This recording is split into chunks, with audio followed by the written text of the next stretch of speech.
ẹ̀ka àsánilé lóko lọ́nà lẹ́yìn odi akú àtàárọ̀ akú ọjà òní ṣáájẹun wá ọ̀dẹ ọdún bí lẹ́yìn ọjọ́ ìṣẹ́gun tí í ṣe ọjọ́ 21 oṣù kẹsàn-án ọdún 2021. ẹ sì káàbọ̀ padà lórí ìròyìn lérèfé láti iléeṣẹ́ Cream Radio and Television tó kalẹ̀ sí ẹ̀yìn ilé ìfowópamọ́ Unity Bank láti máa lọ sí òpópónà Ìwó Road nílẹ̀ Ìbàdàn. orúkọ tèmi ni Abdulbasit Abiodun Òkìkí Olúwa kì í tán. èyí ni ìròyìn lérèfé láti iléeṣẹ́ Cream Radio and Television tí ó ń bẹ ní ẹ̀yìn ilé ìfowópamọ́ Unity Bank ní òpópónà Ìwó Road ní ilẹ̀ Ìbàdàn.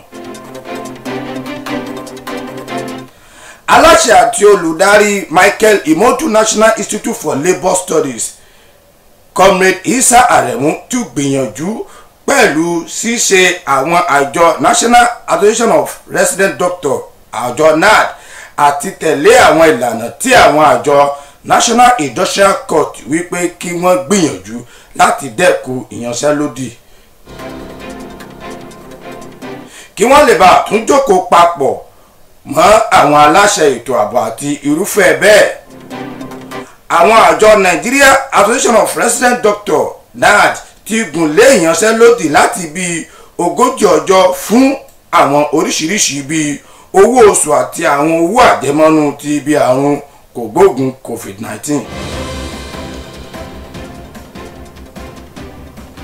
bẹ́ẹ̀ sì ni ọ̀gbẹ́ni Aremu tún wá rọ àwọn àjọ aláṣẹ ètò ìlera wípé kí wọ́n mú òfin èyí tí wọ́n fi léde pé no work no pay ní èyí tí wọ́n fi ń dúnkokò mọ́ àwọn àjọ NARD tí í ṣe National Association of Resident Doctors kúrò. ṣùgbọ́n síwájú sí i olórí àwọn àjọ òṣìṣẹ́ ṣe àpèjúwe àṣẹ àwọn àjọ National Industrial Court NIC gẹ́gẹ́ bí a win-win ruling léyìí tó fún àwọn ìgbìmọ̀ aláṣẹ elétò ìlera àti dókítà tí wọ́n gùn lé ìyanṣẹ́lódì bí àyè àǹfààní láti sún gbogbo ohun tó jẹ mọ́ àtúnṣe síwájú.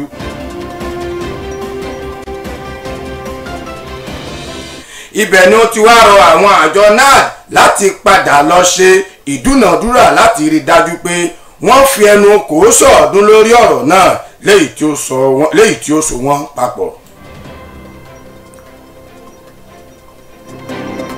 gómìnà ìpínlẹ̀ Kwara ìyẹn Alhaji Abdulrahman Abdulrazak gbé òṣùbà káre fún ìṣèjọba President Muhammadu Buhari fún bíbuwọ́lù ìpínlẹ̀ náà láti gbàlejò àwọn àjọ àpapọ̀ neuropsychiatric hospital fún àárín gbùngbùn ìlà oòrùn.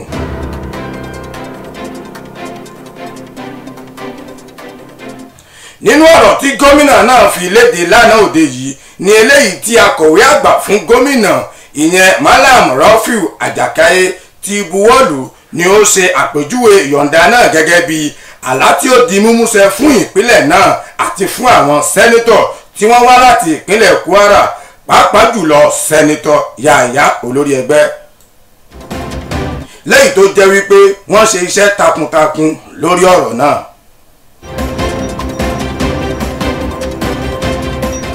àwọn ọmọ ilé ẹ̀kọ́ gíga gbogbo nìṣe ti ìpínlẹ̀ Plateau ṣe ìwọ́de ìfẹ̀hónúhàn àlàáfíà lórí bí wọ́n ṣe sún ìdánwò wọn síwájú. àwọn ọmọ ilé ẹ̀kọ́ gíga gbogbo nìṣe ti ìpínlẹ̀ Plateau ṣe ìwọ́de ìfẹ̀hónúhàn àlàáfíà pẹ̀lú bí àwọn aláṣẹ ilé ẹ̀kọ́ náà ṣe sún ìdánwò wọn síwájú. àwọn akẹ́kọ̀ọ́ yìí ni wọ́n ti jáde ní àná òde yìí láti di ojú ọ̀nà tí ó wọlé jáde sí ojú ọ̀nà Yakubu Gowon eléyìí tó jẹ́ ti òpópónà márosẹ̀ tí ó lọ sí ìlú Jos. ibẹ̀ ni wọ́n ti ń jẹ́ kó di mímọ̀ pé látàrí pé ìyanṣẹ́lódì àìnígbèdéke eléyìí tí àwọn olùkọ́ ilé ẹ̀kọ́ gíga náà gùn lé.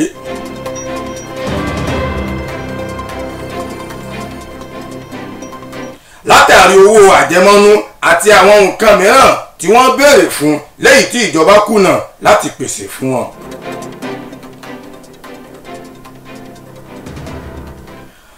àwọn àjọ NDLEA ti gùnlé àti gbógun ti lílo egbògi olóró ní ilé ẹ̀kọ́ gíga ti fásitì káàkiri orílẹ̀-èdè wa Nàìjíríà.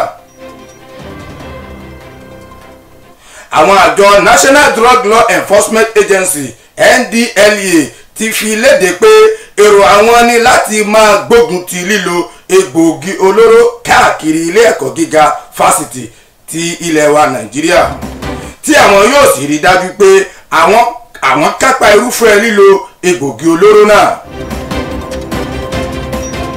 Síwájú sí ẹni tó jẹ́ alága àti aláṣẹ fún àwọn àjọ NDLEA ìyẹn Brigadier General Muhammadu Buba Marwa fi ọ̀rọ̀ náà léde nígbà tí ẹni tí ó jẹ́ aláṣẹ àgbà Vice Chancellor ilé ẹ̀kọ́ gíga fásitì ti ìpínlẹ̀ Nasarawa. Ibẹ̀ ni General Buba Marwa ti jẹ́ kó di mímọ̀ pé ẹ̀sùn bí àwọn akẹ́kọ̀ọ́ ilé ẹ̀kọ́ gíga fásitì káàkiri orílẹ̀-èdè wa Nàìjíríà ṣe ń lo egbògi olóró náà ti kan òun lára, lẹ́yìn tó sì jẹ́ wípé àwọn tí kò bá lè dẹ́kun irúfẹ́ ìwà bẹ́ẹ̀, nítorí pé àwọn ọ̀dọ́ tí ó yẹ kí wọ́n jẹ́ ògo orílẹ̀-èdè wa Nàìjíríà ọ̀la, gbogbo wọn ni ọjọ́ ọ̀la wọn yóò mẹ́hẹ̀ tí wọn kò bá dẹ́kun irúfẹ́ ìwà bẹ́ẹ̀.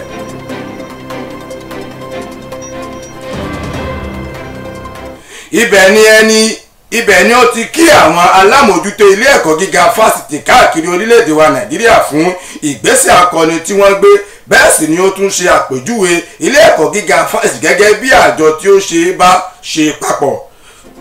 Síwájú sí ni ọ̀gbẹ́ni Ayuba náà sì gbóṣùbà fún iṣẹ́ ribiribi tí àwọn àjọ NDLEA ṣe ní abẹ́ àkóso General Buba àti bí wọ́n ṣe gba egbògi olóró tí ó lé ní 8,268 kg àti àwọn oògùn olóró mìíràn ní ìpínlẹ̀ 7 káàkiri orílẹ̀-èdè wa Nàìjíríà, àti àwọn irúfẹ́ àṣeyọrí mìíràn léyìí tí wọ́n ṣe.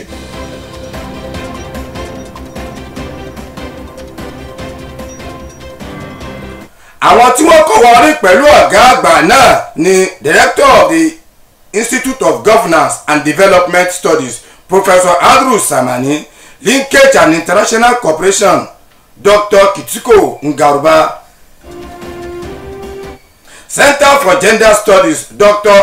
Ahua Mainuma, pẹ̀lú chairman and members of the planning committee ti Mr. Nzoma Onyegbadu kó wọn sòdí lọ síbẹ̀. Ìròyìn eré ìdárayá. Àwọn ikọ̀ ẹgbẹ́gbẹ́bọ́ọ̀lù Barcelona gbàlejò ọ̀ràn Granada ní àṣálẹ́ àná, lẹ́yìn tó sì já sí wípé àmì ayò kọ̀ọ̀kan ni wọ́n gbá wọlé ara wọn. Ibẹ̀ ni Napoli ti fìyà jẹ Udinese pẹ̀lú àmì ayò 4-0. Ìdíje yóò mọ̀ wáyé ní ilẹ̀ England lẹ́ni. Ibẹ̀ ni Manchester City yóò ti máa kojú Wycombe pẹ̀lú Wanderers ní dédé agogo 8:15. Norwich City yóò máa kojú Liverpool FC ní aago 8:15 bákan náà. Ní àgbọn ti La Liga, Getafe òun àti Atletico Madrid wọ́n mọ̀ wákò pẹ̀lú ara wọn ní aago 6:00 ìrọ̀lẹ́. Bẹ́ẹ̀ ni Atletico Bilbao òun àti Rayo Vallecano wọ́n jọ mọ wákàdì tó bá di ní dédé agogo 9 alẹ́ tòní. Celta Vigo yóò lọ máa kálà Vente mọ́lé ní dédé agogo 9. Bákan náà níbi eré ìdárayá Aisha Buhari Invitation Women Tournament eléyìí tí wọ́n gbá ní Mobolaji Johnson Arena, lẹ́yìn tó já sí wípé Nigeria Super Falcons yóò mọ kojú Bayana ti South Africa níbi àṣekágbá náà lẹ́yìn tó bá ti ń dì ní dédé agogo 4. Ẹni tó jẹ́ gómìnà ti ìpínlẹ̀ Èkó ìyẹn gómìnà Babájídé Sanwó-Olú, òun ni ó jẹ́ ẹni tí ó ṣíwájú àwọn tí wọ́n jẹ́ olóṣèlú lọ síbi eré ìdíje náà. Bẹ́ẹ̀ sì ni àwọn tí wọ́n jẹ́ àgbààgbà àtẹni tó jẹ́ Nigeria Football Federation àpapọ̀ lẹ́yìn tó ṣe ọ̀gá wọn tí ṣe Amadu Mavi Pinnick, òun náà yóò mọ léde pẹ̀lú àwọn ikọ̀ rẹ̀ lọ síbi àṣekágbá eré bọ́ọ̀lù náà. ìròyìn náà kò ní jù báyìí lọ lọ́sàn-án tòní orúkọ tèmi ni Abdulbasit Abiodun Kìkìolúwa Kìtàn ẹ kàn sí wa níkànnì Cream Radio and Television tó kalẹ̀ sí ẹ̀yìn ilé ìfowópamọ́ Unity Bank láti mọ́ lọ sí òpópónà Ìwó Road ní Ìbàdàn tó bá tún ní lọ́la á tún mọ́ gbà síra wa lára ẹ kú kalẹ̀.